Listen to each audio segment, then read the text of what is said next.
ఈ ఒక్క చిన్న కత్తి చేయడానికి ఎంత టైం పట్టిందో తెలుసా మీకు? అసలు ఈ ప్రాసెస్ ఏంటో చూపిస్తాను చూడండి. అసలు మ్యాటర్ ఏంటంటే, మా రాజమండ్రి గ్రామ దేవత సోలం తల్లికి అక్కడైతే చిన్న విగ్రహానికి అయితే కత్తి అడుగుతున్నారు పంతులు గారు. ఎప్పటి నుంచో మా సతీష్ అని అయితే దగ్గరుండి చేయించేస్తానని చెప్పాడు. సరే అని చెప్పేసి నేనే దగ్గరుండి అయితే కత్తి చేయించని చెప్పేసి మొత్తం మార్కింగ్ అంతా పెట్టించి ఒకసారి విగ్రహం దగ్గర అయితే తీసుకెళ్లి చూపిస్తున్నాం.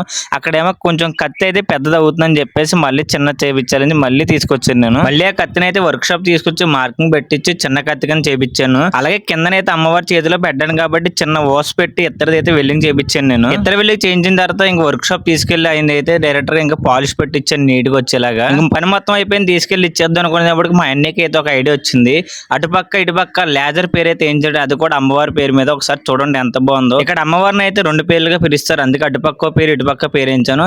కత్తికి పేరు ఎంచడం వల్ల చూడండి ఎంత అందం వచ్చిందో. అలాగే ఇక్కడ 15వ తారీఖు నుంచి 23 దాకా అయితే ఒక సందర్భంగా ఇక్కడ జాతర అయితే చేస్తారు. 23 తారీఖు అయితే జాతర చాలా అంటే చాలా బాగుంటది, ఎవరు మిస్ కాకండి. అడ్రస్ ఎక్కడ చెప్పలేదు కదా, రాజమండ్రి గీతాప్స థియేటర్ దగ్గర సోలం తల్లి గుడి అంటే ఎవరైనా చెప్తారు. వీడియో నచ్చితే లైక్ కొట్టి కామెంట్ చేసి మన యూట్యూబ్ ఛానల్ మాత్రం ఫాలో అవడం మర్చిపోకండి.